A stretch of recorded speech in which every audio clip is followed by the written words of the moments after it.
첫 번째 종목 상담 바로 출발할까요? 좋습니다. 사전 접수 종목이 되겠습니다. 네. 여러분도 너무너무 잘 알고 계시는 바로 그 종목이고 앞서서 네. 오프닝에도 나왔던 반도체와 관련된 종목 네. SK 하이닉스가 되겠습니다. 네. 8663님께서 올려주신 종목이고요. 12만 원에 사셨습니다. 손실이고 참 높을 때 사셨네요. 오래 가지고 계셨겠네. 그렇죠. 10% 비중을 지금 담고 계시는데 네. 현재 3% 손실이 구가집니다. 근데 저기 차트에 나오다시피 저 뒤 때 한번 사셔가지고 아주 오랫동안 크게 노심초사하셨습니다. 2022년 초에 매수를 하셨고 네. 매수 이후에 이게 7만 3천 원대까지 하락을 저렇게 바닥까지 하게 되면서 마음고생을 하셨습니다. 네. 얼마나 정말 시장이 꼴보기 싫었을까요? 저 정도로 내려가면 그것도 SK 하이닉스라는 이 큰 종목이 저렇게 아이고. 내려가니까 예. 많이 좀 힘드셨을 것 같아요. 그쵸? 자, 그래도 최근에 SK 하이닉스 폼이 나쁘지 않거든요. 12만 원 근처까지 회복을 빠르게 하고 있는 상황이기 때문에 지금 시점에서 추가 매수를 좀 하면서 수익을 다시 한번 만들어 보겠다라고 지금 결심을 하고 계신 것 같아요. 네. 장기로 보유하실 예정이라고 하니까요. 추가 매수 타이밍과 함께 목표가를 한번 두 분과 이야기를 나눠보겠습니다. 자, 그럼 네. 우리 소장님부터 이 사전 종목과 관련해가지고 키워드 들어보도록 하겠습니다. 어떻게 잡으십니까? 네, 키워드는 업황 회복 기대감. 3분기 뭐 이런 얘기 많죠. 네. 우리 전문가님께서는요? 네, 경기 초민감주. 초민감주. 초민감. 알겠습니다. 뉘앙스가 약간 좀 걱정이 되는데요. 살짝. 알겠습니다. 그럼 네. 우리 소장님 의견부터 들어보도록 하겠습니다. 네, 사실 SK 하이닉스가 지금 5월부터 굉장히 좀 크게 상승을 하고 있는데 네. 전체적으로 지금 현재 시장은 업황 회복에 대한 기대감 때문에 굉장히 좀 많이 부각되는 것 같고요. SK 하이닉스가 결국은 지금 반도체 회사로서 계속 좀 부각이 되고는 있지만은 결국은 그 DDR5와 관련된 이슈도 좀 어느 정도 남아 있고 HBM 그 수요 증가에 따른 좀 이슈도 어느 정도 남아 있기 때문에 이 부분들이 계속 좀 유지될 가능성이 있다라고 보시면 될 것 같습니다.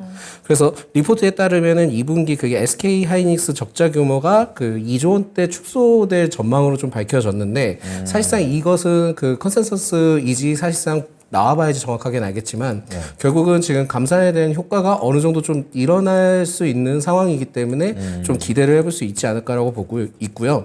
2분기 말부터 이제 가수요가 좀 발생을 해서 메모리 출하량이 좀 증가를 했다 합니다. 그리고 그 AI 연상용 DDR5 D램 그리고 고대역 그 메모리 그러니까 HBM이라고 하는데 이 프리미엄 메모리 그 수요가 증가를 하면서 실적을 좀 어느 정도 빠르게 개선을 했다라는 소식이 좀 있었기 때문에 네. 이 부분들에 대해서는 좀 포커스를 맞추면서 가셔야 될 것 같고요. 네.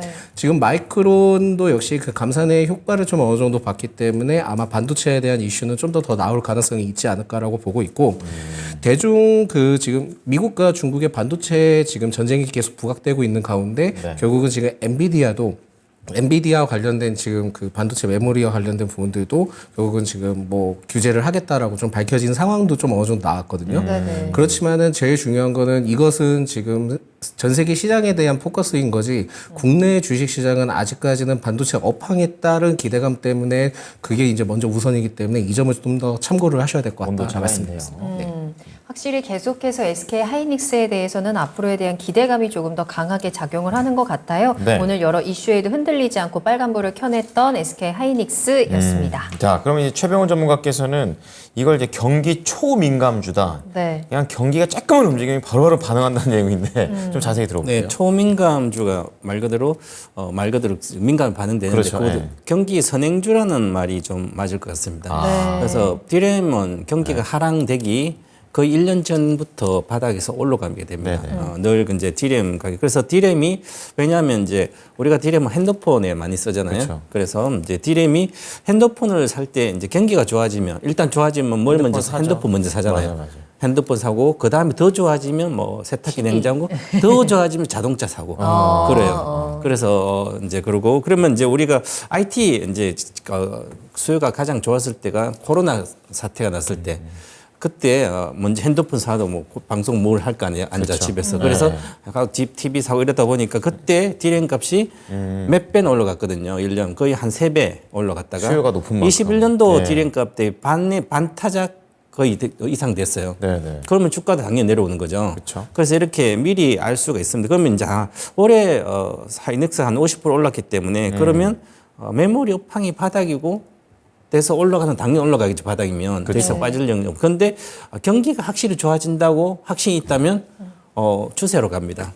그런데 지금 이제 메모리 반도 업황 바닥 통과는 확실한 걸 보여요. 이제 바닥이란 것은 통과니까 아직 통과했다고 볼 수는 없는 거 흑자 전환이 아니기 때문에 그러면 주식은 바닥은 흑자 전환했을 때 이미 늦은 거고요. 예. 곧 많이 올라가고 타이밍상. 바닥이 줄어들 때 적자가 줄어들 때 이제 적자가 계속 줄어들어서 한 3분기까지 적자가 나다가 4분기 흑자 전환 될까 뭐 이렇게 기대를 하고 있거든요. 그런데 그게 안 나고 내년으로 넘어간다면 주식은 당분간 좀 힘들 수도 있고 아직 업황 바닥은 통과되고 있는데 이 바닥 통과는 전부 다 감산 효과입니다.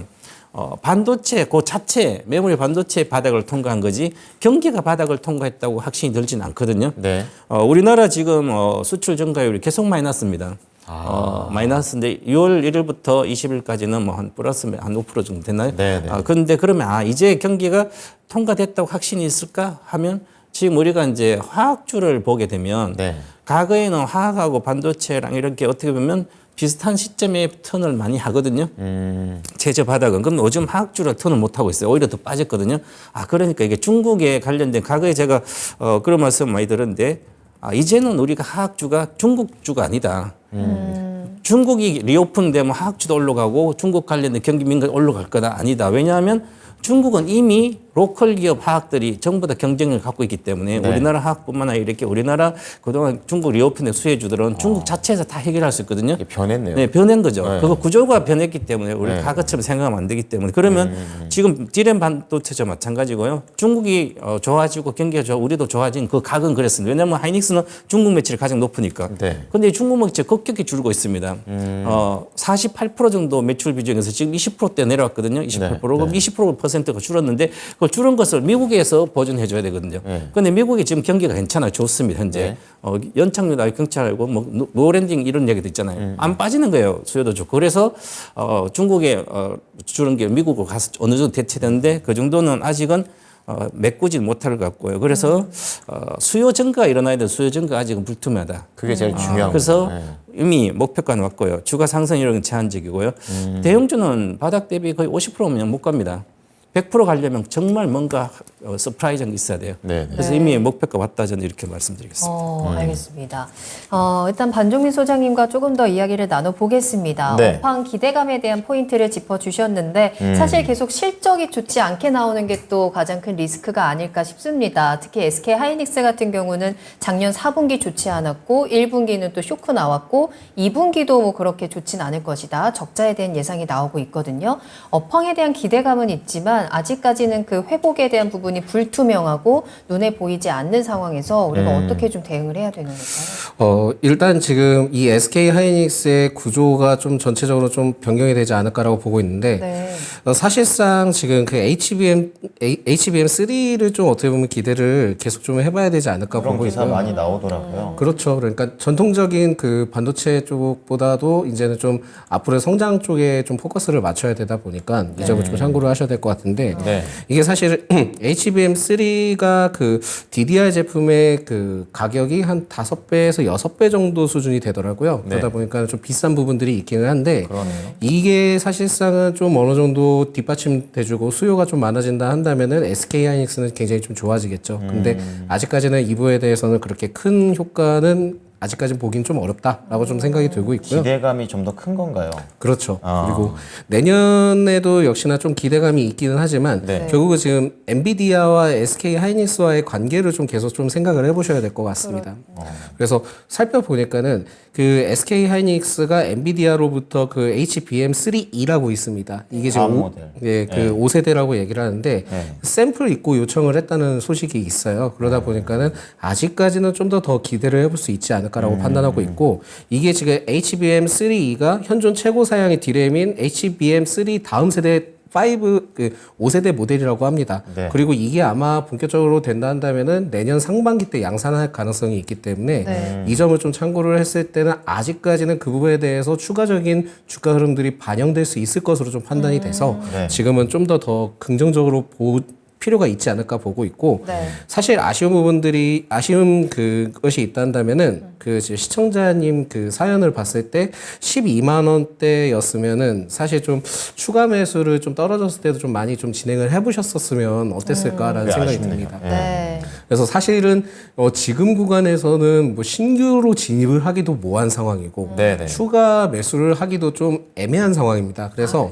그 20% 정도 이제 얘기를 하셨는데 20%까지는 좀 어려울 수는 있을 것 같고 좀 더 그 타이트하게 그 밴드 구간을 잡는다 한다면은 적당히 한 10% 이내로 추가 매수를 좀 생각을 해보셔야 될 것 같습니다. 그래서 제가 봤을 때는 지금 엔비디아의 중국 규제에 따른 이슈도 나와주고 있지만은 제가 봤을 땐 이 부분들이 그렇게 클 거라고 생각이 들진 않아서 네. 일단은 추가 매수를 좀 고려를 해보자라는 말씀을 드릴 수 있을 것 같아요. 추가 매수는 다 가격대를 좀 알 수 있을까요? 추가 매수는 지금 제가 봤을 때는 지금 시점 이게 지금 SK 하이닉스가 밴드가 짧고 그거에 대해서 이제 단기 트레이딩, 그러니까 단기 스윙 위주면은 상관이 없는데 이 SK 하이닉스는 절대 그런 관점으로 볼 수는 없거든요. 그래서 이 구간을 좀 정하기도 좀 애매한 상황은 맞아요. 그래서 만약에 좀 장기적으로 지금 생각을 하고 계신 것도 있기 때문에 제가 보기에는 뭐 최근 기점으로 봤을 때도 내일 정도도 뭐 한 5% 정도 들어가셔도 괜찮지 않을까라고 네. 좀 보고는 있습니다. 그러면 최종 목표가랑 손절가는 어떻게 잡을까요?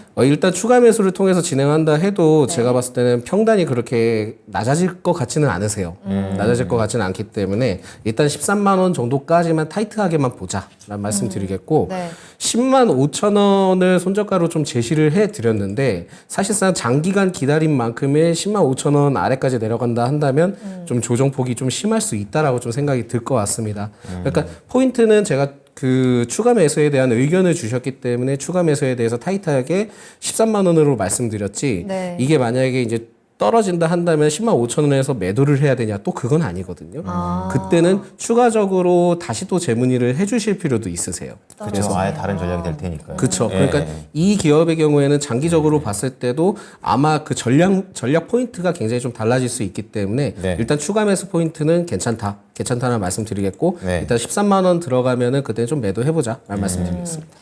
네, 추가 매수는 가능하겠지만 조금씩 조심스럽게 좀 접근을 해보시는 게 좋을 것 같고요. 목표가 13만 원 확인하시면 되겠습니다. 자, 최병원 전문가 말씀을 듣다 보니까 확실히 반도체는 경기에 선행하는 그런 부분이 있기 때문에 지금은 뭐 약간 침체 얘기들이 많이 나오니까 앞으로에 대한 전망이 그렇게 좋지는 않은 것 같다 생각이 드는데요. 네. 수급으로 봐도 이게 하이닉스는 오늘 뭐 좀 외국인이 사긴 했지만 외국인이 팔고 있기 때문에 그 부분에서도 약간 부정적이지 않습니까? 외국인이 4월 달에는 네. 공매도를 많이 했습니다. 그래서 원래 한 3,400만 주가 잔고가 있는데 주로 한 700만 주까지 3,400만 주 공매도 했다가 요걸 언제 샀냐면 5월 달에 네. 샀는데 하이닉스 주가 보면 이렇게 박스권 돌파하면서 10만 갭이 이렇게 떠갔거든요. 네네. 그것은 쇼커버링 즉 공매도 한매수 금액도 있었다는 얘기예요.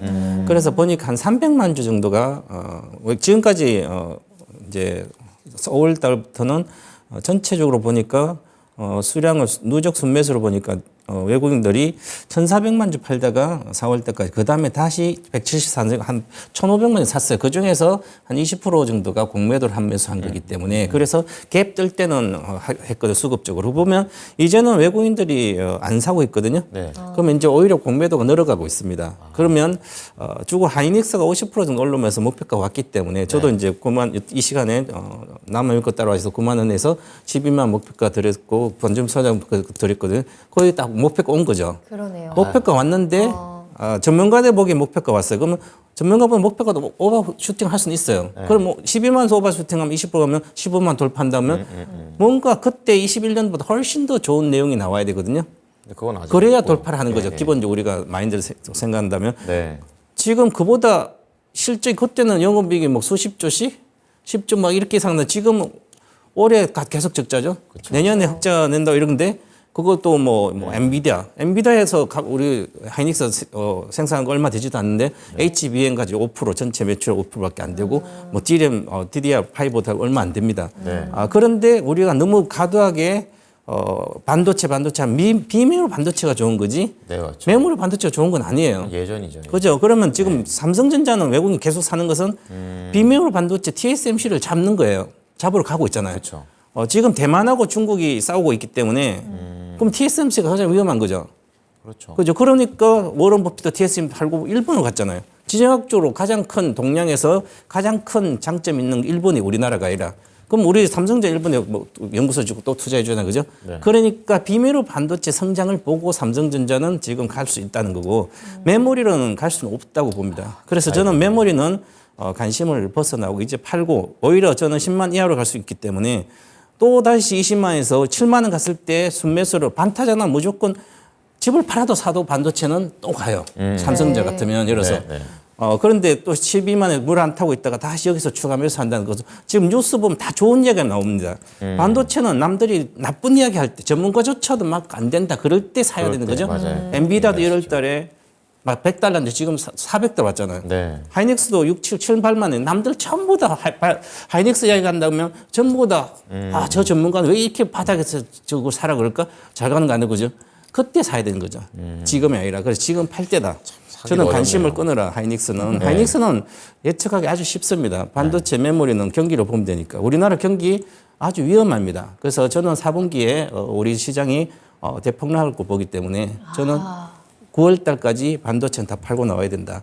삼성전자도 9월 달까지 하고 팔고 나와야 된다. 이렇게 보고 있습니다. 그래서 저는 11만 7천 원 네. 목표가 내일이네. 내일 팔고 손절가 11만 드리고요. 마이크론이 감산해서 좋아진다 그지. 수요가 좋아져서 마이크론이 좋아한 게 아니거든요. 네, 수요 마이크론 조절인 다시 거죠. 빠졌습니다. 오늘. 네. 빠질 거야 아마. 왜냐하면 지금 파월도 그러지만 금리 인상은 확실히 하는 거고요.